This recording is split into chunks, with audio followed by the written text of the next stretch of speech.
apocalypse.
There's no feeling more intense than starting over.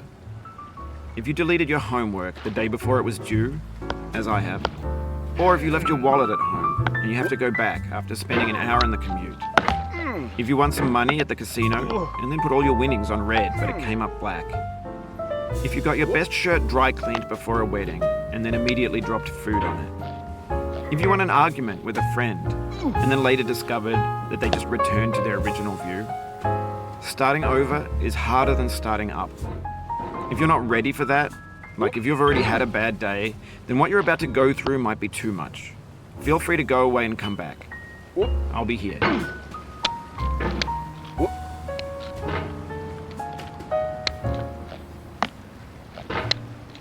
Alright, thanks for coming with me on this trip.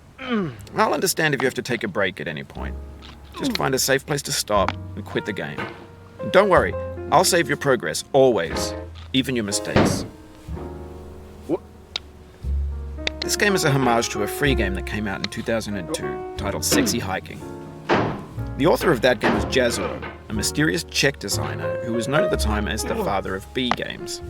And B games are rough assemblages of found objects. Designers slap them together very quickly and freely, and they're often too rough and unfriendly to gain much of a following. They're built more for the joy of building them than as polished products. In a certain way, Sexy Hiking is the perfect embodiment of a B game. It's built almost entirely out of found and recycled parts, and it's one of the most unusual and unfriendly games of its time. In it, your task is simply to drag yourself up a mountain with a hammer. And that act of climbing, in the digital world or in real life, has certain essential properties that give the game its flavor. No amount of forward progress is guaranteed. Some cliffs are too sheer or too slippery, and the player is constantly, unremittingly in danger of falling and losing everything. Anyway, when you start Sexy Hiking, you're standing next to this dead tree that blocks the way to the entire rest of the game. It might take you an hour to get over that tree. A lot of people never got past it. You prod and you poke at it, exploring the limits of your reach and your strength, trying to find a way up and over. And there's a sense of truth in that lack of compromise. Most obstacles in video game worlds are fake. You can be completely confident in your ability to get through them once you have the correct method or the correct equipment or just by spending enough time. In that sense, every pixelated obstacle in Sexy Hiking is real. The obstacles in Sexy Hiking are unyielding, and that makes the game uniquely frustrating. But I'm not sure Jazzuo intended to make a frustrating game. The frustration is just essential to the act of climbing, and it's authentic to the process of building a game about climbing. A funny thing happened to me as I was building this mountain. I'd have an idea for a new obstacle, and I'd build it, test it, and it would usually turn out to be unreasonably hard. But I couldn't bring myself to make it easier. It already felt like my inability to get past the new obstacle was my fault as a player rather than as a builder. Imaginary mountains build themselves from our efforts to climb them, and it's our repeated attempts to reach the summit that turns those mountains into something real.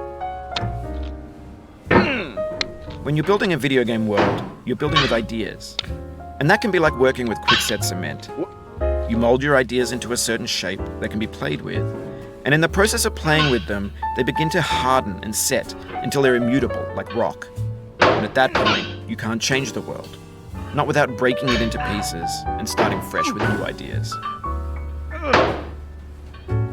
For years now, people have been predicting that games would soon be made out of prefabricated objects, bought in a store and assembled into a world.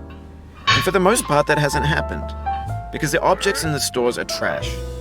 I don't mean they look bad or that they're badly made, although a lot of them are. I mean they're trash in the way that food becomes trash as soon as you put it in the sink.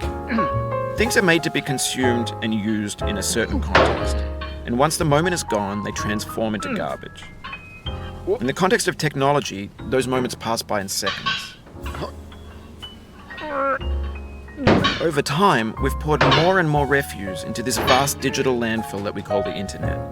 It now vastly outnumbers and outweighs the things that are fresh and untainted and unused. When everything around us is cultural trash, trash becomes the new medium, the lingua franca of the digital age. And you can build culture out of trash. But only trash culture. B games, B movies, B music, B philosophy. Maybe this is what digital culture is.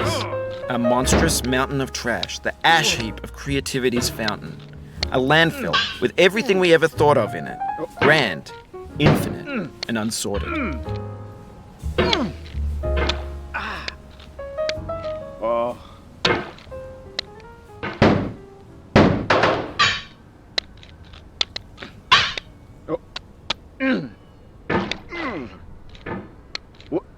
Oh, you just lost a lot of progress. That's a deep frustration, a real punch in the gut.